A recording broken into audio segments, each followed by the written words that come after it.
जाना और उस एक दिन में पूरा का पूरा फाउंडेशन अपना रिवीजन कर लेना। अगर तुम्हारा बैकलॉग कंप्लीट है तो भी और नहीं है तो भी, क्योंकि तुमको नहीं पता कि कौन से चैप्टर का क्वेश्चन हमारे को प्रीलिम्स में एग्जाम में मिल सकता है। अब लेट सपोज कि मेरे को टाइम एंड वर्क का कोई क्वेश्चन मिल गया, लेकिन टाइम एंड वर्क का जो अप्रोच होती है वही मैं जाके भूल गया उस दिन, तो क्या कर लोगे? उधर पे तुम्हारे पास सोचने समय नहीं है। तुम सोचोगे कि भाई मैं 1 मिनट देके इसको सोच लूंगा, मेरे को कुछ याद आ जाएगा, तो क्वांट याद नहीं आती है भाई। क्वांट हमेशा दिमाग में ही रहती है। क्वांट ना कोई भूल सकता है और ना ही उसको तुम कभी याद कर सकते हो।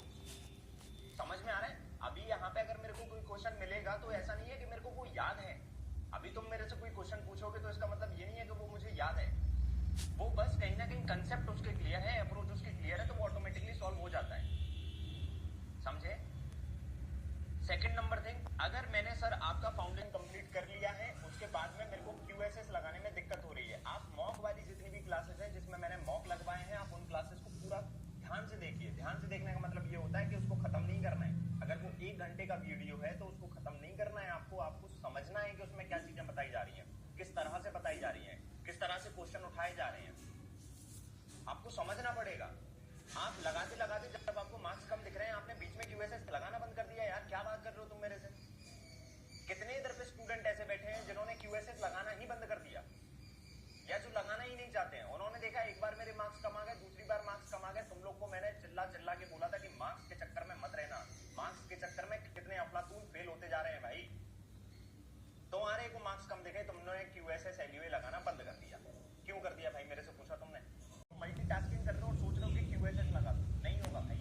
दिमाग में चल, मल्टीटास्किंग का मतलब ये नहीं होता है कि आप साथ में 4 काम कर रहे हो। मल्टीटास्किंग का मतलब ये होता है कि आपका दिमाग अगर 4 जगह व्यस्त है ना, तो आपका कुछ भी काम नहीं करेगा। और आपका दिमाग व्यस्त रहता है, मानो ना मानो। जिस समय हम मॉक भी लगा रहे होते हैं या जिस समय तुम क्लास देख रहे हो, इवन इस समय जिस समय तुम मेरे को सुन रहे हो, तुम्हारा दिमाग मेरी बातों पे थोड़ी ना है यार। तुम सिर्फ मुझे ही थोड़ी ना देख पा रहे हो, तुम सिर्फ मुझे ही थोड़ी ना सुन पा रहे हो, तुम्हारा दिमाग और भी कहीं पे है। यानी कि तुम मल्टीटास्किंग कर रहे हो यार। हमारा एग्जाम सिर्फ और सिर्फ माइंड से अगर कनेक्टेड है और हमारा माइंड अगर किसी और जगह पे व्यस्त है, तो हम मल्टीटास्किंग कर रहे हैं। और मल्टीटास्किंग से रिजल्ट हमारे को 100% नहीं मिलता है यार। को सुनिएगा कि आपको 10 दिन में क्या करना है। ये तो हो गई क्लास की बातचीत, लेकिन माइंड में कल एक स्मार्ट कीड़ा का जब हम लोग ने मॉक सॉल्व किया था, तो उसमें एक DI आया था, एप्पल, मैंगो एंड बनाना वाला, राइट? जिसमें मैंगो का परसेंटेज और बनाना का परसेंटेज दिया गया था। जिसमें एप्पल की वैल्यू हमको कैसे निकालना थी? अगर बनाना का और मैंगो का परसेंटेज 35% एंड 40% है, या 30% एंड 45% है, तो टोटल 75% हो गया। तो एप्पल की वैल्यू 25% आ गई। 25% 600 का करेंगे तो 150 हमारी P में एप्पल आ गए। इजी? याद आ रहा है? याद आ रहा है क्या किया था? 35% मैंगो थे, 40% बनाना थे, दोनों को हमने कंबाइन किया, कितना हो गया? 75%, बचा 25%। 25% हमने 600 का किया, 150। यही चीज आपको खुद से करना है, जो मैं अभी कर रहा हूं। आपको अप्रोच की प्रैक्टिस करना है, तो ये अप्रोच ही थी। उसमें एक क्वेश्चन आया था जिसमें आपको बताना था कि हर जगह के मैंगो ले लो और हर जगह के एप्पल ले लो, उनका डिफरेंस बता दो। 99 आंसर आया था इसका, या मे भी कुछ भी आंसर आया। वर्बल नहीं करना है, ये बहुत अलग चीज मैं बता रहा हूँ। वर्बल नहीं करना है। जब भी आपने कोई चीज सॉल्व करते हुए देखा मुझे, जब भी आपने कोई अप्रोच ऐसी देखी जो कि कमाल की अप्रोच थी और टाइम सेविंग अप्रोच थी, जैसे डिफरेंस वाली वैल्यू, हमने क्या किया? हमने वहीं पर डिफरेंस निकाला। मतलब पहले हम लोग ने मैंगो और एप्पल का निकाला वैल्यू, और वहीं से हम लोग ने वहां से डिफरेंस निकालने लग गए, है ना? इन अप्रोच को अपने माइंड में रिवाइज करो। माइंड में तुम बोल रहे हो ना कि सर तुमको तुरंत कैसे दिख जाता है, तुमको तुरंत कैसे दिख जाता है? हमको नहीं दिखता ये अप्रोच, हमको दिमाग लगाना पड़ता है, क्योंकि तुम्हारे दिमाग में वो चीज चल नहीं रही है, इसलिए दिमाग लगाना पड़ता है, ढूंढना पड़ता है कहाँ है ये फोल्डर, उस पर क्लिक कर दूं मैं जाकर। ढूंढना पड़ता है ना, मुझे नहीं ढूंढना पड़ता, मुझे कल की वैल्यू अभी तक याद है। और तुम मेरे से परसों की वैल्यू पूछोगे ना, मैं परसों की वैल्यू बता दूंगा, और उसके पहले की पूछोगे, मैं उसके पहले की बता दूंगा। रीजन क्या है? रीजन ये कि जब एक बार अप्रोच लग जाती है तो वो दिमाग में फिट हो जाना चाहिए। सर ये दिमाग में कैसे फिट होती है? इसमें तो हम कुछ कर ही नहीं सकते, हाथ का कोई काम होता। अभी मेरे को सर बोल दो आपके 5 किलो का डंबल उठाना है, मैं उठा लूंगा, क्योंकि वो हाथ का काम है। माइंड का काम, माइंड पे सर कंट्रोल किसका है? माइंड में कैसे हम याद रख पाएंगे यार? माइंड पे ही कंट्रोल नहीं है, तो फिर किस बात का कंट्रोल है भाई? किस बात का कंट्रोल है फिर? अगर आप एक दिन पुरानी चीजें याद नहीं रख पा रहे हो तो फिर किस बात का कंट्रोल है? तुरंत से अगर आप देखना चाहते हो कि तुरंत से ये चीज कैसे लग गई, तो आपको ये सारी चीजें करना है। ये 10 दिन कर लो भाई, मैं विश्वास दिला रहा हूं आपको, आप ये 10 दिन कर लीजिए।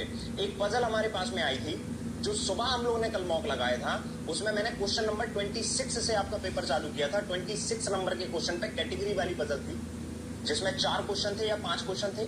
उसके बाद में हमारे पास में एक ऑर्डर रैंकिंग का क्वेश्चन था, और उसके बाद में हमारे पास में एक पजल थी जो कि डेट एंड मंथ वाली थी, जिसमें 9 तारीख और 19 तारीख थी। जनवरी था उसमें, अप्रैल था उसमें, और आई थिंक अगस्त था। बीएससी बीकॉम बीए वाली।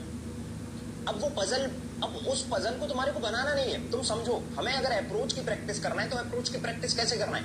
वो पजल जब आपने बनाई थी तो आपने रफ शीट में उस पजल को बनाया होगा, और अगर आपने रफ शीट में उस पजल को बनाया होगा तो अब तुम क्या करोगे? बैठ के उस पजल के बारे में सोचोगे जो तुमने कल बनाई थी, या जो डीआई तुमने कल बनाई थी उसके बारे में सोचोगे। सबसे पहले मैंने बीए बीएससी बीकॉम बनाया, फिर इधर पे 2 लाइन, इधर पे 2 लाइन मैंने खींची, फिर यहाँ पे ए आया था, यहाँ पे बी आया था, यहाँ पे सी आया था। सी यहाँ पे क्यों आया था? क्योंकि उसने बोला था कि भाई ए के साथ में नहीं होगा। बी यहाँ पे क्यों आया था? क्योंकि उसने बोला था क्यू के साथ में नहीं होगा। क्यू के साथ में नहीं होगा तो ऊपर नहीं हो सकता, इसमें नहीं हो सकता तो इन दोनों में हो सकता है। ये चीज करना है आपको। तुम सोच रहे हो ना कि भाई पेपर सिर्फ हाथ से होता है, तो हाथ से नहीं होता है। आपको ये बचे हुए दिन में ये करना है, और ये बहुत एडवांस वर्जन है उस चीज का। आप वर्बल भी नहीं कर रहे हो, आप लिख के भी नहीं कर रहे हो, आप जस्ट पुरानी चीजें रिकॉल कर रहे हो। और वो पुरानी चीजें जो तुम रिकॉल कर रहे हो ना, तो क्वेश्चन रिकॉल नहीं कर रहे हो, तुम उसकी अप्रोच रिकॉल कर रहे हो। और अप्रोच रिकॉल करने का फायदा क्या है? यही अप्रोच हमारे को एग्जाम में रिकॉल ना करना पड़े। Got it? एग्जाम में रिकॉल ना करना पड़े। ओके, समझ में आया? बचे हुए 10 दिन में पहला काम तो ये रहेगा आपका। जो क्लासेस चलेंगी वो क्लासेस तो आपको फॉलो करना है फॉर प्रैक्टिस पर्पस, लेकिन जो अप्रोचेस हैं वो आपको रिकॉल करना है। अगर भूल गए हो तो क्या करना है भाई? अगर मान के चलो इनकेस अगर मैं भूल गया वो चीज, तो मेरे को वो क्लास जाके देखना है। समझ में आया? यूनिट डिजिट वाली अप्रोच परम्यूटेशन कॉम्बिनेशन के साथ में अप्रोच बहुत अच्छी थी। अब वही मैं बोल रहा हूं ना, ये सारी चीजें आपको समझना पड़ेंगी। उसमें क्या था? उसमें कुछ थोड़ी ना था। उसमें 9 का फैक्टोरियल इंटू 7 का फैक्टोरियल अपॉन 2 का फैक्टोरियल इंटू 2 का फैक्टोरियल, माइनस में 7 का फैक्टोरियल इंटू 3 का फैक्टोरियल अपॉन 2 का फैक्टोरियल इंटू 2 का फैक्टोरियल। यही तो थी भाई, यही थी ना। अब आप समझ रहे हो कि मेरे को इक्वेशन की इक्वेशन याद हो जाती है। कैसे हो जाती है भाई?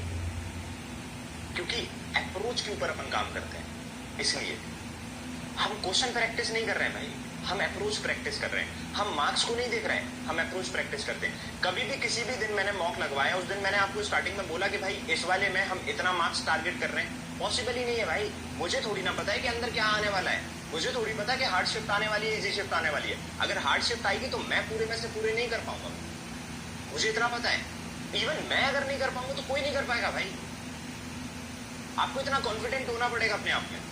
अगर ये टफ शिफ्ट हुई तो मैं पूरे कर ही नहीं सकता, तो मैं इधर पे क्लेम नहीं कर सकता कि कितने लाना है। और यहीं से आगे आपका एक जो डाउट रहता है हमेशा का, वो भी नल एंड वॉइड हो जाता है कि भाई जब मैं क्लेम नहीं कर सकता मैं कितने स्कोर कर पाऊंगा, तो मैं ये कैसे क्लेम कर सकता हूँ कि एक्सपेक्टेड कट ऑफ क्या होगा। तो हम जब एग्जाम देने जाते हैं उसके पहले ही हमारे दिमाग में होता है कि भाई लास्ट ईयर इतना कट ऑफ गया था, मैं इतने तो मार्क्स करके आऊंगा कि मेरा क्लियर हो जाए। तो भाई वो लास्ट ईयर के हिसाब से क्लियर करना चाहते हो क्या तुम? लास्ट ईयर कितना कैंडिडेट बैठा था, एपीआर कितना हुआ था, नहीं पता मैं। मान के चलो अब यही चीज, अगर यही लॉजिक है और यही अगर कंसेप्ट है, तो मैं इस कंसेप्ट के ऊपर मैं एक चीज क्लियर कर दूं फिर तुम्हारे, ठीक है? समझ में आ गया? अब अपने दिमाग में बैठ के जब आप बैठ रहे हो तो क्वांट में बात करो अब अपने आप से कि क्वांट में क्या क्या आता है। ये चीज भी आपको प्रैक्टिस करना पड़ेगी भाई। क्वांट में आती है अर्थमेटिक, क्वांट में आती है डीआई, और क्वांट में आती है हमारे पास में नंबर सीरीज काइंड ऑफ। इसके अलावा तो कुछ क्वांट में हमारे को दिखेगा नहीं ना। अच्छा, अब क्वांट में अगर अर्थमेटिक आती है तो अर्थमेटिक में क्या क्या आता है? अर्थमेटिक में ये चैप्टर्स आते हैं। अर्थमेटिक के क्वेश्चंस की फ्रेमिंग कैसे होती है, अर्थमेटिक के क्वेश्चन की फ्रेमिंग एग्जामिनर कैसे करता है, उसके लिए कुछ मत करना। उसके लिए मैराथन जो अभी अपन ने अर्थमेटिक वाली ली थी ना, उसको देख लेना, वो पूरी डिट्टो तुम्हारी फ्रेमिंग है भाई। एग्जाम रेलेवेंट का कंटेंट अपन इसलिए पढ़ते हैं जिससे कि हमको उसकी फ्रेमिंग, उसके स्टेटमेंट, उसकी इक्वेशन, उसकी कैलकुलेशन सब कुछ समझ में आता है। इसलिए एग्जाम रेलेवेंट कंटेंट पढ़ना होता है ना। तो आप सोचो कि भाई यहाँ पे इस तरह से फ्रेमिंग होती है, अगर इस टाइप का क्वेश्चन आएगा तो इस तरह से फ्रेमिंग, इस टाइप का क्वेश्चन इस तरह से फ्रेमिंग। आपने समझ लिया कि भाई ये 10-15 प्रकार की फ्रेमिंग होती है, और इसी 10-15 प्रकार से 10 क्वेश्चन हमारे को अर्थमेटिक के, 15 प्रकार के हमारे को अर्थमेटिक के क्वेश्चन मिले। डेटा सफिशिएंसी प्रकार का एक अर्थमेटिक का क्वेश्चन मिलता है, डेटा सफिशिएंसी को कैसे सॉल्व किया जाता है वो भी हमारे को आइडिया है। क्वांटिटी कंपैरिजन मिलेगा, क्वांटिटी कंपैरिजन इज नथिंग, दो सिंपल क्वेश्चन अलग अलग दे दिए गए हैं, बस उसको मार्क्स दिया जाएगा एक। मतलब अर्थमेटिक के अगर दो अलग अलग सिंगल क्वेश्चन दिए जाएंगे तो 2 मार्क्स मिलेंगे, लेकिन अगर वो क्वांटिटी कंपैरिजन में दे दिए जाएंगे दो अलग अलग क्वेश्चन को कंबाइन करके तो वो हमारे को 1 मार्क्स देगा।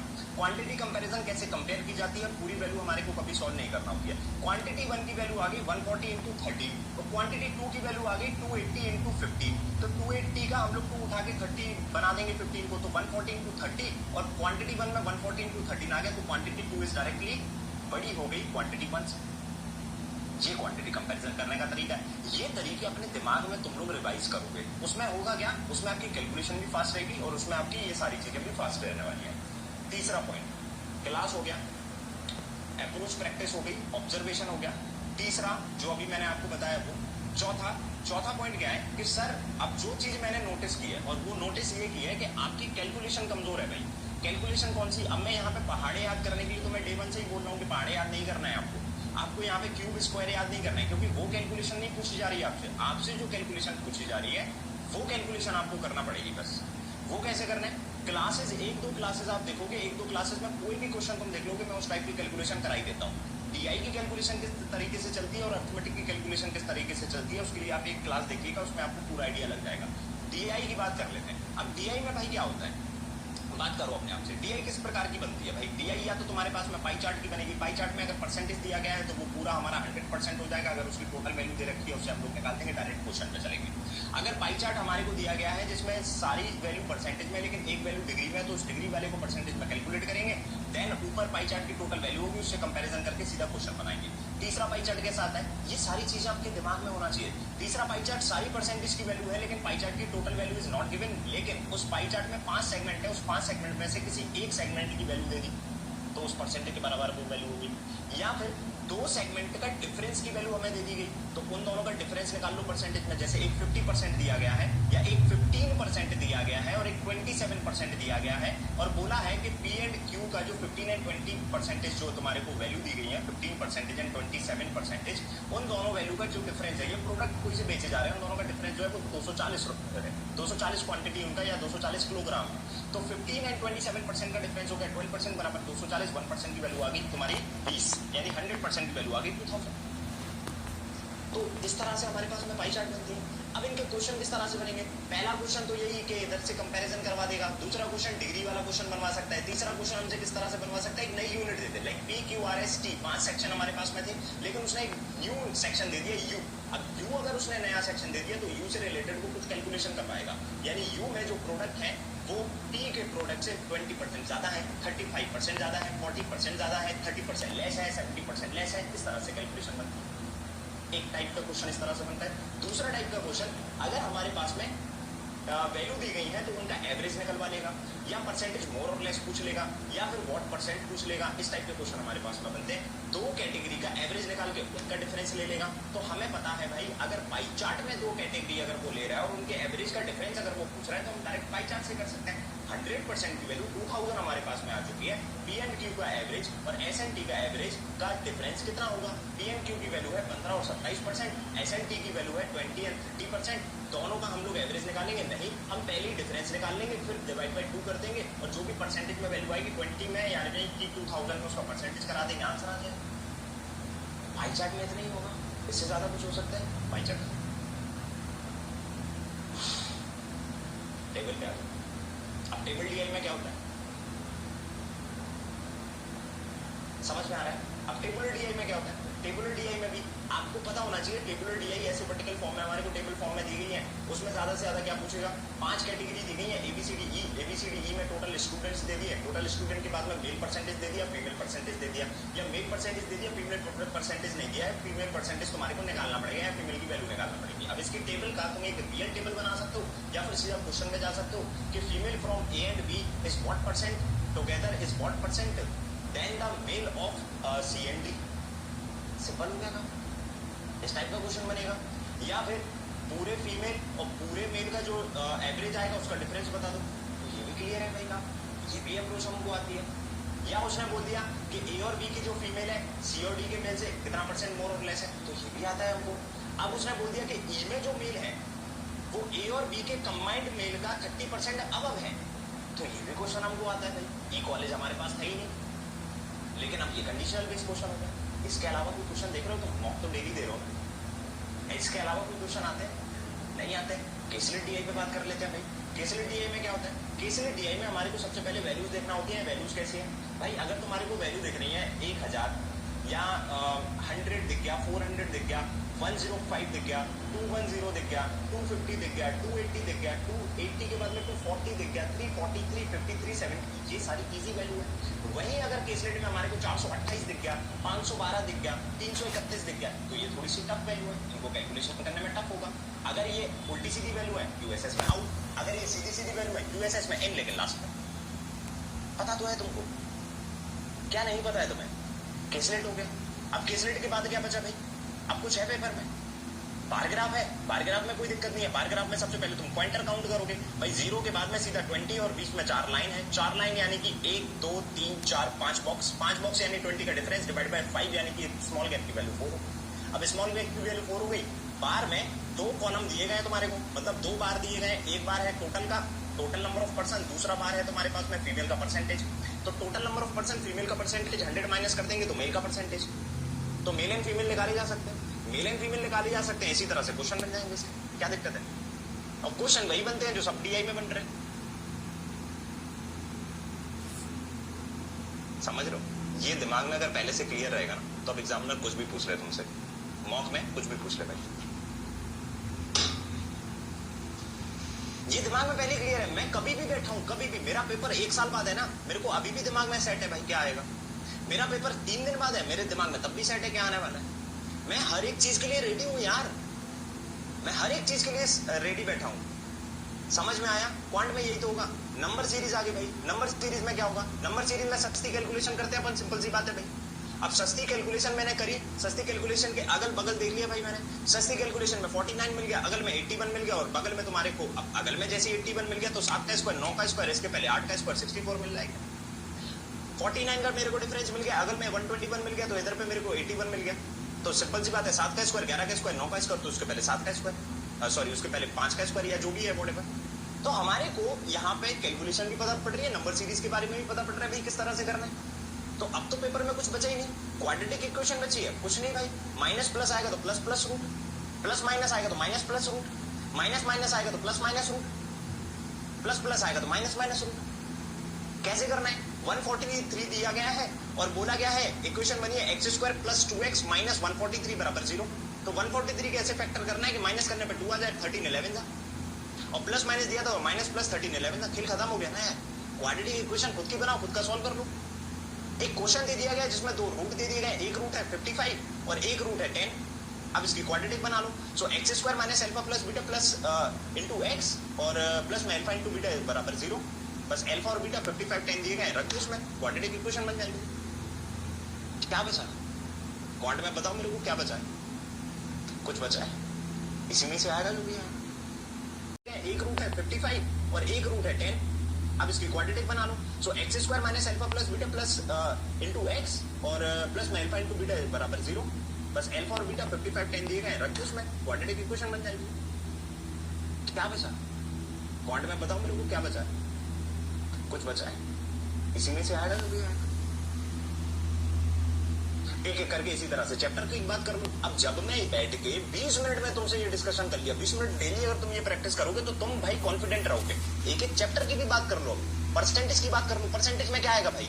परसेंटेज में एक तो वो फेल वाला आता है। रमेश बंदा है जो कि 45 मार्क्स लेके आता है, लेकिन तब भी इतने परसेंटेज से फेल हो जाता है, पास हो जाता है। सुनीता नाम की एक लड़की है जो कि इतना स्कोर लेके आती है, 55 से वो पास हो जाती है। तो दोनों के पासिंग परसेंटेज बराबर हो गए, पासिंग मार्क्स बराबर हो गए। एक टाइप का ये क्वेश्चन होता है। दूसरा टाइप का क्वेश्चन क्या होता है भाई? इलेक्शन वाला क्वेश्चन होता है। इलेक्शन वाले क्वेश्चन में क्या होता है? टोटल रजिस्टर्ड होते हैं, वोट कास्ट होते हैं, नॉट कास्ट होते हैं, कास्ट में से वैलिड इनवैलिड, वैलिड में से तुम्हारा विनर और लूजर, खेल खत्म। अब वैल्यू तो रखना है इधर पे, वैल्यू तो रखना है। पूरा क्वांट दिमाग में फिट है, कंफ्यूजन है नहीं। अगले चैप्टर पे आ जाओ। प्रॉफिट एंड लॉस में क्या होता है? प्रॉफिट एंड लॉस में कैसा क्वेश्चन आता है तुम देख लेना, तुम्हारी किसी ना किसी एक शिफ्ट में ये क्वेश्चन पढ़ा मिलेगा तुम्हारे को। सिंपल सा बोला जाएगा कि भाई मार्क प्राइस जो है वो 20% अबव द कॉस्ट प्राइस है, तो cost price 100x, mark price तुम्हारी 120x। उसके बाद में उधर पे 30% का डिस्काउंट दिया जाता है, 120x पे 30% का डिस्काउंट, 70% का डिस्काउंट लगा दोगे, 84x तुम्हारी सेलिंग प्राइस हो गई।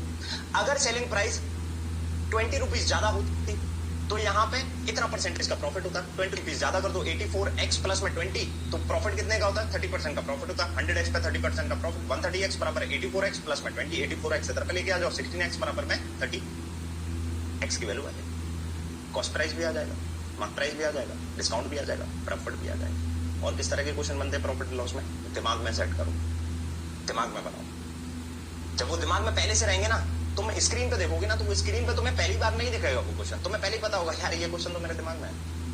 और यही होता है जब मैं मॉक लगाता हूं।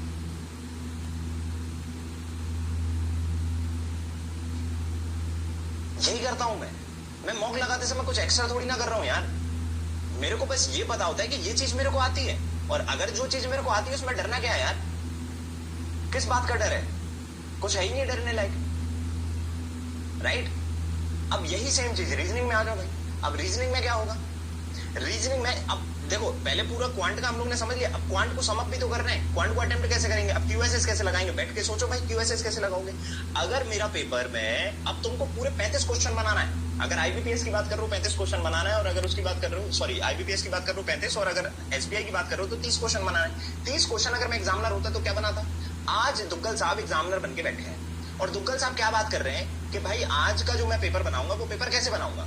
आज मैं डालूंगा 3 केसलेट, मतलब सॉरी 2 केसलेट, एक केसलेट जिसमें 3 क्वेश्चन होंगे, एक बार ग्राफ की डीआई जिसमें 6 क्वेश्चन होंगे, एक लाइन चार्ट की डीआई या फिर टेबुलर डीआई, और कुछ अर्थमेटिक और बची कुछ नंबर सीरीज। ये पेपर बनेगा, यही पेपर आपका है, आपने खुद बनाया, यही पेपर आपकी शिफ्ट में आएगा। आज दुग्गल साहब ने सुबह में ये पेपर बनाया। अगर ये पेपर बनाया तो क्या क्या सोच रहे हो, कैसे क्यूएसएस लगाओगे? सबसे पहले बार ग्राफ करूंगा, उसके बाद मैं टेबल करूंगा, उसके बाद मैं अर्थमेटिक करूंगा, उसके बाद मैं नंबर सीरीज करूंगा, उसके बाद मैं केसलेट। शाम को दुग्गल साहब ने दूसरे टाइप का पेपर बना दिया, क्योंकि शाम को दूसरी शिफ्ट है। अब शाम को दूसरी शिफ्ट में बैठ के वो बना रहे हैं क्वांट का पेपर। मन में क्या बना रहे हैं भाई? क्या क्या दोगे भाई? आज मैं टाइम एंड वर्क का क्वेश्चन दूंगा, एक स्पीड टाइम डिस्टेंस का क्वेश्चन दूंगा, बोट एंड स्ट्रीम का क्वेश्चन दूंगा, ट्रेन का क्वेश्चन दूंगा, प्रोबेबिलिटी का क्वेश्चन दे दूंगा, उसके बाद में एक टेबुलर डीआई दे दूंगा, उसके बाद में नंबर सीरीज के 2 ही क्वेश्चन दूंगा, ज्यादा नहीं देना चाहता हूं, अप्रोक्सीमेशन के 3 क्वेश्चन दे दूंगा, केसलेट डीआई में हटा दूंगा। अब मैं ये करूंगा, अब मैं इसमें क्यूएसएस लगाऊंगा। और ये जब सिनेरियो तुम डेली बनाओगे, जब अगले दिन तुम मॉक लगाओगे, तो इन्हीं सिनेरियो में से कोई एक पेपर मिलेगा। क्यूएसएस लगाना पहले से आता है, क्योंकि तुमने वो मन में लगा दिया।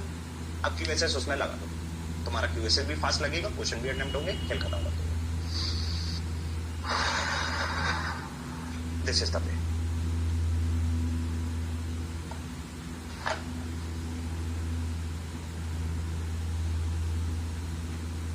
अब सेम बात रीजनिंग की। रीजनिंग में क्या होगा? कैटेगरी की पजल आएगी, कर देंगे। सेटिंग अरेंजमेंट आएगा विद वेरिएबल, कर देंगे। स्क्वायर वाली पजल आएगी, कर देंगे। लीनियर पजल 8 बंदे, कर देंगे। फ्लोर वाली पजल कर देंगे। क्या अप्रोच है, कैसे स्टेटमेंट पकड़े जाते हैं, कैसे पैकेट बनाए जाते हैं, डॉट एंड टिक मेथड कब काम करता है, ये सारी चीजें आपके दिमाग में ऑलरेडी स्टिक हैं। तो अब क्यूएसएस भी अच्छे से लगेगा। जिस तरह से क्वांट, उसी तरह से रीजनिंग। समझ में आया?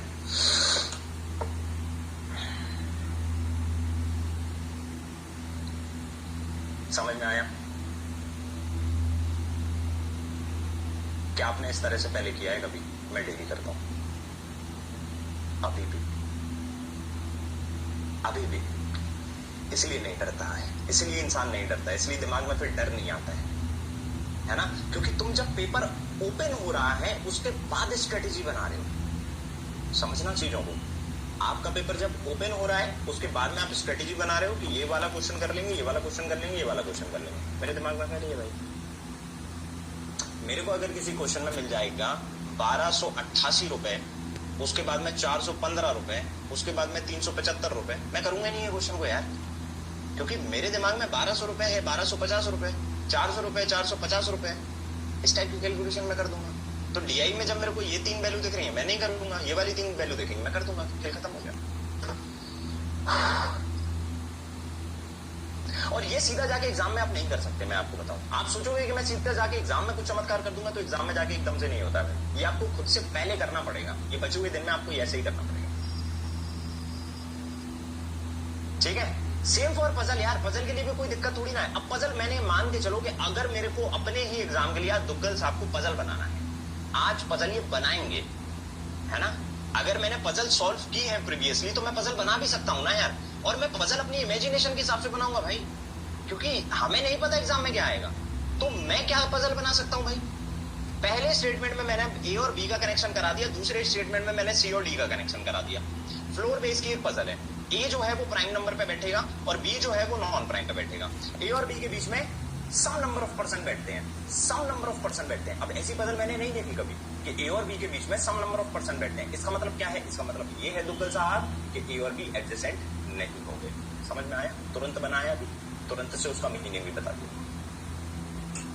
अगर उसने बोला ए प्राइम पे बैठेगा और बी नॉन प्राइम पे बैठेगा और ए और बी के बीच में सम नंबर ऑफ पर्सन है, सम नंबर ऑफ पर्सन या एन नंबर ऑफ पर्सन अगर है, का मतलब ये हो गया कि ए और बी हमारे एडजेसेंट नहीं बैठेंगे, ए और बी एडजेसेंट नहीं आएंगे, क्योंकि सम नंबर ऑफ पर्सन वाली फिर कंडीशन खराब हो जाएगी। और हम इस चीज को फोकस नहीं कर पा रहे एग्जाम में, क्यों?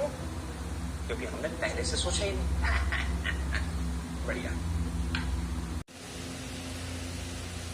चल रही है, मैं बात जरूर कर रहा हूं किसी से, आप समझ रहे हो? ये होती है स्टेबिलिटी। ये होता है आपका कि भाई अब मैं यहाँ पे क्यूमुलेटिव बोल सकता हूँ कि मैंने 8 घंटे या 10 घंटे पढ़ाई की है। 3-4 घंटे तुम्हारा शरीर बैठा हुआ है यार, तुम्हारा दिमाग तो इधर उधर घूम ही रहा है ना। यू नो व्हाट, आप मूविंग स्टेज में भी अपने दिमाग को स्थिर रख सकते हो। तो वो जो शांत से बैठने का, पढ़ाई करने का जो बोला जाता है ना, वो आपको ऐसा नहीं है कि सिर्फ वो बैठ के पढ़ने के लिए बोला जा रहा है, आपको दिमाग को काम रख के पढ़ाई करना है। वो तुम टहल के भी पढ़ सकते हो यार। हमें जरूरी थोड़ी ना कि कुर्सी पे चिपक के ही पढ़ना है, वही पढ़ाई होती है कि भाई मैं 10 घंटे इस पे बैठ के पढ़ूंगा तो वही पढ़ाई है। नो, मैं भाई 1 घंटे इस पे बैठ के पढ़ाई करूंगा, 1 घंटे में टहल के रिवाइज करूंगा, फिर थोड़ा सा मैं किसी से बात करूंगा, लेकिन माइंड में मेरे अभी भी वो पढ़ाई वाली चीज चल रही है, मैं बात जरूर कर रहा हूँ किसी से। आप समझ रहे हो? ये होती है स्टेबिलिटी। ये होता है आपका कि भाई अब मैं यहाँ पे क्यूमुलेटिव बोल सकता हूँ कि मैंने 8 घंटे या 10 घंटे पढ़ाई की है। अब मैं बैठा रहा हूँ कुर्सी पे और 3 घंटे में यही सोच रहा हूँ कि मैंने पढ़ाई की, और उस समय में तुम कर क्या रहे हो यार? उस समय में या तो बैठ के तुम जीए पढ़ रहे हो, या क्वांट पढ़ रहे हो, या रीजनिंग पढ़ रहे हो। उसी बीच में तुम्हारा फोकस हट गया, टीचर पढ़ा रहा है, टीचर अपना फोकस बना रहा है, लेकिन उसके बाद भी तुमको करना कुछ भी नहीं है। ना तुमको हाथ चलाना है, ना तुमको पैर चलाना है, तुमको चुपचाप से बस देखना है और सुनना है। तुम्हारा उसमें ही फोकस टूट जा रहा है यार। तुम सोचो ना, तुम अकेले कैसे डील करोगे अपने दिमाग के साथ में? क्या बना रहे हो अपने दिमाग को? क्या बना रहे हो? आप समझे? ये चीज को हम लोग को समझना पड़ेगा पहले। मेंस का एग्जाम देना बहुत बड़ी बात नहीं है। मेंस के एग्जाम में अपने दिमाग को उस 3 घंटे सतर्क, एकदम सटीक बैठा पाना मुश्किल हो जाता है। इसलिए बच्चा बिल्कुल एकदम से ब्लैक आउट हो जाता है, खत्म, ब्लैंक हो गया, सब नहीं पता पड़ रहा क्या हो रहा है मेरे साथ, क्योंकि ऐसा कभी हुआ ही नहीं ना, ऐसा कभी फील ही नहीं किया माइंड ने। माइंड ने कभी ऐसा फील किया क्या? घर में बैठ के ऐसा फील करते हो क्या कि पढ़ते पढ़ते पढ़ते पढ़ते एकदम ब्लैंक हो गए? लेकिन एग्जाम में हो जाता है ये। तो एग्जाम में क्यों हो जाता है ये? क्योंकि तुम्हारे माइंड को घर में कंफर्ट पता है कि अगर मैं कहीं फंसूंगा तो मुझे कैसे निकलना है, उसका रास्ता पता है उसे। कभी फंसते समय एकदम से आग लग जाए तो वो नहीं पता, फिर घबरा जाएगा तुम्हारा दिमाग। उसी जगह पे जहां तुमको कंफर्ट मिलता है ना अपने घर में, उसी जगह तुम्हारा दिमाग घबरा जाएगा, क्योंकि अब ये आग वाली सिचुएशन न्यू हो गई। तो सेम कहानी यही होती है। ये भी एक पैनिक ही तो होता है, इंसान पैनिक हो जाता है एग्जाम में। इंसान जाके पैनिक इसलिए हो जाता है क्योंकि उस सिचुएशन में वो कभी रहा नहीं। इंसान फेल हो के उस सिचुएशन से सरवाइव करना सीखता है। जो फेलियर होता है ना, वो सक्सेस का पहला रास्ता क्यों है? वो इसलिए है क्योंकि फेल होके अब दिमाग को आइडिया लग जाता है कि फेल होने के बाद कितना दर्द होता है, कितना दिल टूटता है, कितना दुख होता है। वो सारी चीजों से सीख जाता है, उसकी ट्रेनिंग हो जाती है अच्छे से। और जब उसकी ट्रेनिंग हो जाती है ना, फिर तुम देखना कि 2-3 बार जब इंसान फेल हो जाता है, उसके बाद में उसका एग्जाम निकलना चालू हो जाता है। तो फेलियर इसलिए जरूरी है। अगर आप उससे अच्छी चीज सीखोगे तो वो ये है। अब बात आ जाती है कि वो चीज के मेरे को ये फेलियर वाला स्वाद जो है वो चखना ही नहीं है, तो फिर आपको वो सुनना पड़ेगा जो व्यक्ति आपको इसके बारे में समझा रहा है, पहले से इत्तला कर रहा है कि आगे जाओगे तो गिरोगे। उसको गिरने से कोई दिक्कत नहीं है, गिरोगे तो ऐसा नहीं है कि तुम बर्बाद हो जाओगे। गिरने का मतलब ये है कि तुम गिरोगे, फिर उठोगे, फिर तुम्हें खुद सीखने का एक मौका भी मिलेगा। लेकिन मैं चाहता हूं कि तुम गिरो नहीं। मैं तुम्हारे लिए यहाँ पे ब्रिज बना देता हूं, मेरे साथ में चलो, ब्रिज पार हो जाएगा, खेल खत्म। आप समझ रहे हो? सीखे आप उससे भी हो, क्योंकि आपने भरोसा करना सीख लिया, माइंड को किस तरह से चलाना है उस तरीके को सीख लिया। आप समझो, ये जो सब्जेक्ट तुम्हारे ऊट पटांग से रह जाते हैं ना कि सर मेरे से जीए याद नहीं होता, मेरे से जीए याद नहीं हो पाती, मैं तुम्हारे साथ में बैठ रहा हूं, मैं कुछ नहीं करूंगा, मैं आपको बता रहा हूं पढ़ने का बिल्कुल एक लॉजिकल तरीका। आप सब मेरे साथ में बैठो, ठीक है? मैं आपको डेली जिस एफिशिएंसी के साथ में पढ़ाता हूँ क्वांट रीजनिंग में, उसी एफिशिएंसी के साथ में मैं डेली आपको पढ़ाऊंगा। 7 दिन आप और मैं बैठ के करंट अफेयर याद करेंगे, ठीक है? जितना समय मिलेगा उतने समय में मैं करूंगा, जितना समय आपको मिलेगा उतने समय में आप करना, लेकिन मैं अपने तरीके से करूंगा, तुम अपने तरीके से करना। और फिर अगर हम एक सिंगल टेस्ट यहाँ पे ले लेंगे ना संडे को, मैं बता रहा हूँ मैं आप सबसे ज्यादा स्कोर लेके आ सकता हूँ। उसका रीजन है बेटा, उसका रीजन पता है क्या है? मेरे को पता है यार कि चीजें हमें इसलिए याद नहीं करना है कि वो हमारे पेपर में आएंगी, वो आप कर भी नहीं सकते यार। मुझे एक चीज बताओ ना, आज अगर कोई चीज आपने एक डेटा या वैल्यू के साथ में याद की है, वो आपको 10 दिन बाद याद आएगी? नहीं, क्योंकि आपने उसको याद करने के पर्पज से पढ़ा है ना। आप उसको सिर्फ इंफॉर्मेशन के पर्पज से पढ़िए। 1947 की डेट हम नहीं भूल सकते कभी, हम नहीं भूल सकते। जितने भी क्रिकेट लवर होंगे वो नवंबर की कौन सी डेट है भाई जब हम लोग हारे थे? मैं बहुत ज्यादा फॉलो नहीं करता हूँ। नवंबर का एक डेट है ना, 16 नवंबर है, 19 नवंबर है, वो डेट नहीं भूल सकते वो लोग। उन्होंने याद थोड़ी ना की है, वो इमोशन में फिट हो गई। तो ये इमोशन में फिट करना है तो क्या करोगे? वो इमोशनली किसी भी इमोशन के साथ में उसे फिट कर लो। तुम देखो, जितेंद्र ने बोला, रवि ने बोला ना 19 तारीख, ये 19 तारीख कैसे याद है तुमको यार? तुमने क्या याद करने बैठे थे? ये जिंदगी भर तक तुमको याद रहेगी 19 नवंबर की डेट। रीजन यही है दोस्त, जब हम किसी चीज को इमोशनली कनेक्ट हो जाते हैं ना। अब इमोशनली कैसे हो? अब तुम क्रिकेट से इमोशनली कनेक्ट नहीं हो, तुमको इंटरेस्ट आता है। जीए पढ़ने में तुम इंटरेस्ट बनाओ ना। अब इंटरेस्ट किस चीज का? भाई जियो पॉलिटिकल का इंटरेस्ट बनाओ। आप समझ लो, आप जितनी भी स्कीम्स आ रही है, स्कीम्स जितनी भी आ रही है ना, उसमें इंटरेस्ट देखो। कैसे कि भाई ये स्कीम जो आ रही है इसमें तर्क वितर्क करो। देखो, एक दिमाग को पता है इंटरेस्ट कब आता है? जब वो तर्क वितर्क करता है। दिमाग को और मजा थोड़ी ना आता है, दिमाग को किसी चीज में किक नहीं मिलती, दिमाग को किक मिलती है उसका मैकेनिज्म ही है। जो भी तुमने पढ़ा है उसको टाइप कर दो। डिस्क्रिप्टिव की तैयारी हो गई, इंग्लिश की तैयारी हो गई, और साथ ही साथ में रिवीजन जो करना था उसकी तैयारी हो गई। अब तुम्हारे को अलग से कुछ करनी नहीं है। अलग से क्या करना है? Quant reasoning. उसके लिए दिन भर मैं बिजी रखूंगा तुम्हारे को। खेल खत्म है भाई। पढ़ने का तरीका इस तरह से बनाओगे और थोड़ा सा लॉजिकली समझोगे ना, तो ये चीज पॉसिबल है। लेकिन अब तुम सोचोगे कि यार इतना सारा कैसे करेंगे यार, इतना सारा अगर हम करेंगे तो फिर तो यार फिर कोई मतलब ही नहीं है। तो भाई देखो, इतना सारा इसलिए करना पड़ेगा क्योंकि पेपर डिमांड ही करता है इतना सारा करने वाले कैंडिडेट की। वो चाहता ही है कि मेरे पास में ऐसा कैंडिडेट आए जो इन सब चीजों को बहुत सहूलियत से करना जानता हो, जो टेंशन ना लेता हो, ऐसे हड़बड़ा ना जाता हो। कोई भी सिचुएशन देख के शांत रहता है, काम रहता है। कोई भी सिचुएशन आती है उसमें अपनी एनालिटिक पावर लगाता है, फिर उसके सॉल्यूशन ढूंढता है, फिर उसका एग्जीक्यूशन करता है। ऐसे नहीं कि एकदम से बैंक में किसी ने टांगा डाल दिया, लो भैया चाबी, लो भैया ये फोन, लो ये सब, या कुछ गलती हो गई या कुछ आदेश आया हेडक्वार्टर से, तो उस समय वो घबरा ही गया कि क्या करना है, किसे फोन करना है, वो परेशानी हो गया। नो, आपको बैठना है आराम से, आपको सोचना है, थोड़ा सा विचार करना है। वो ऐसे कैंडिडेट की जरूरत चाहता है भाई। तुम क्या कर रहे हो? तुम एग्जाम में यही तो कर रहे हो। तुम एग्जाम में ऐसे भिखारी देते हो। तुम दिमाग को पता नहीं किस काम में लगा देते हो। वो ढूंढने लग जाता है भाई। वो क्या ढूंढ रहे हैं तुमको भी नहीं पता।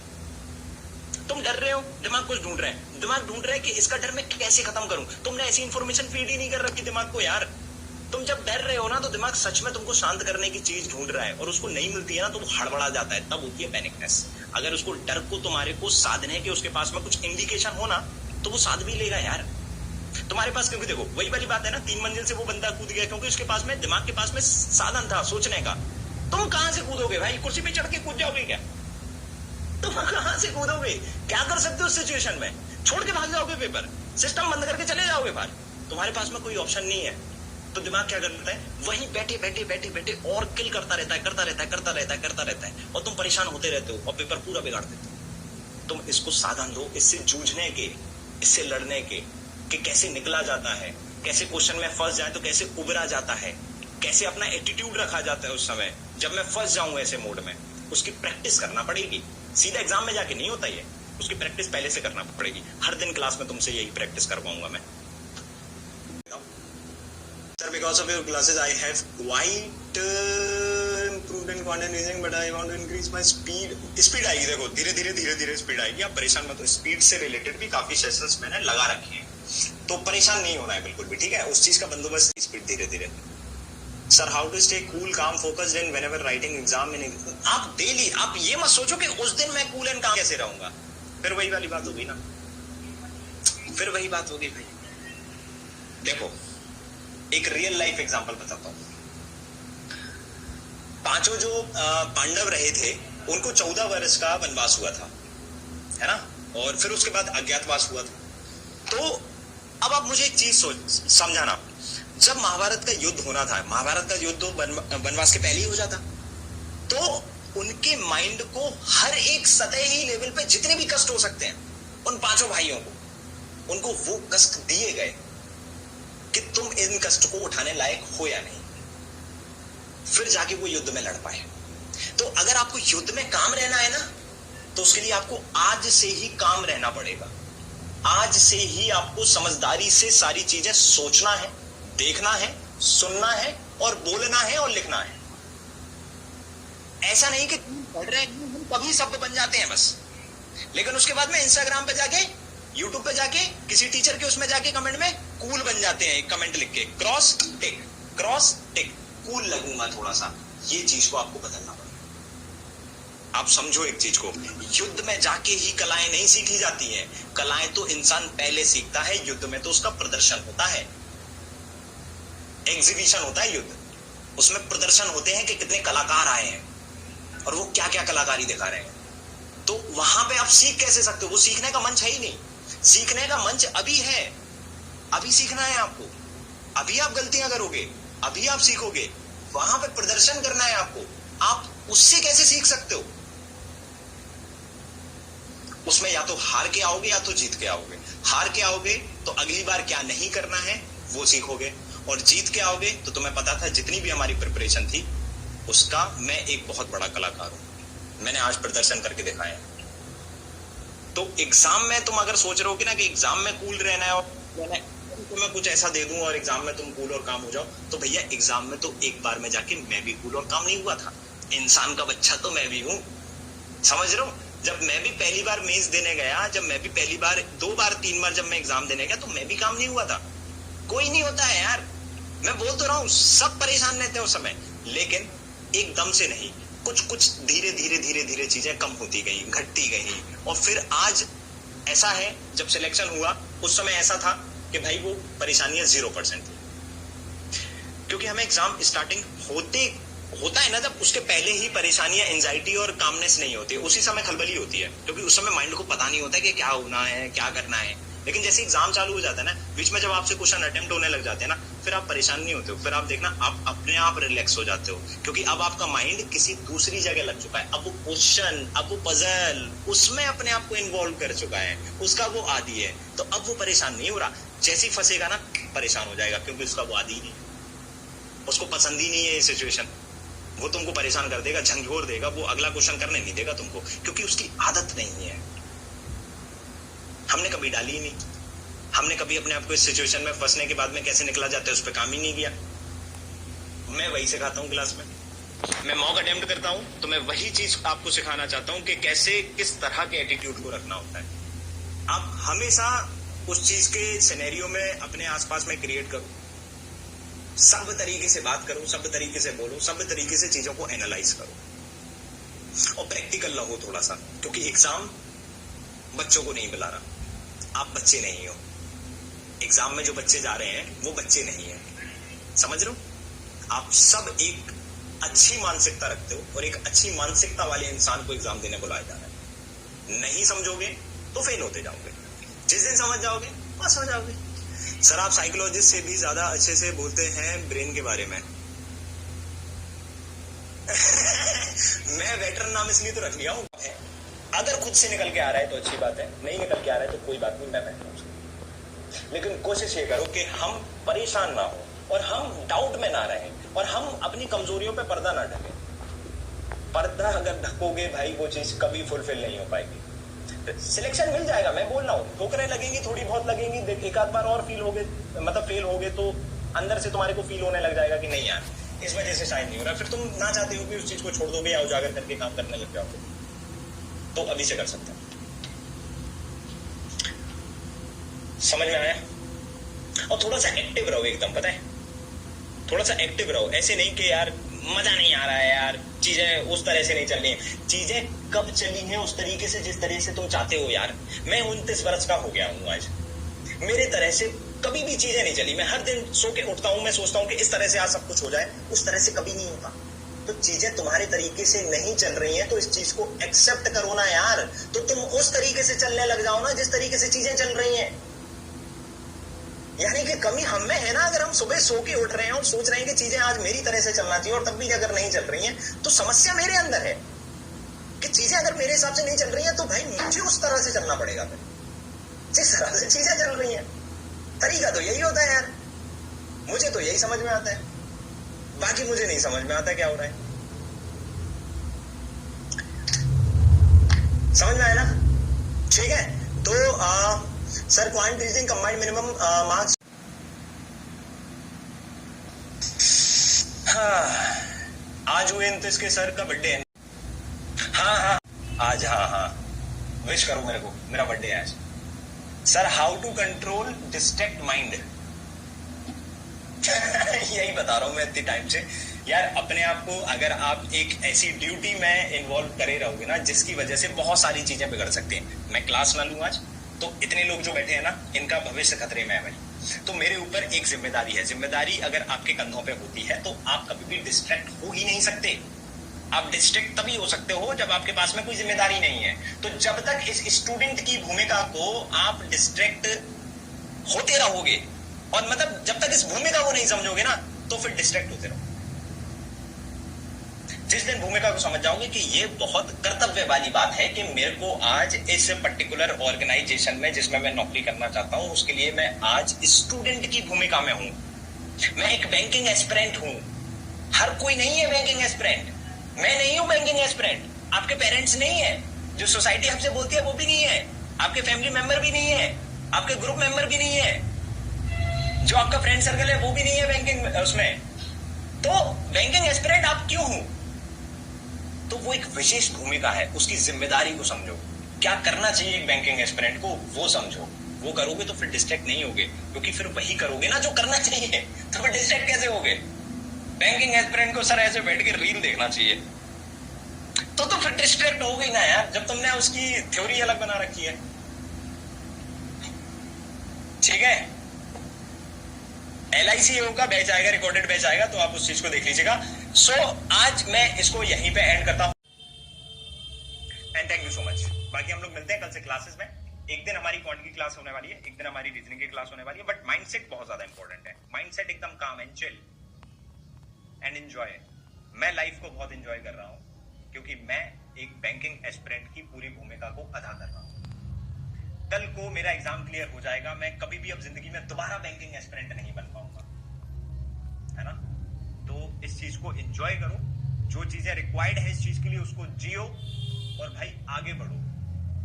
और आगे की जो भूमिका है उसकी जिम्मेदारी लो। फिर सारे डिस्ट्रैक्शन वगैरह सब भाग जाएंगे। डिस्ट्रैक्शन तब आते हैं जब हम बहुत ज्यादा ओवर इंफॉर्मेशन लेने लग जाते हैं।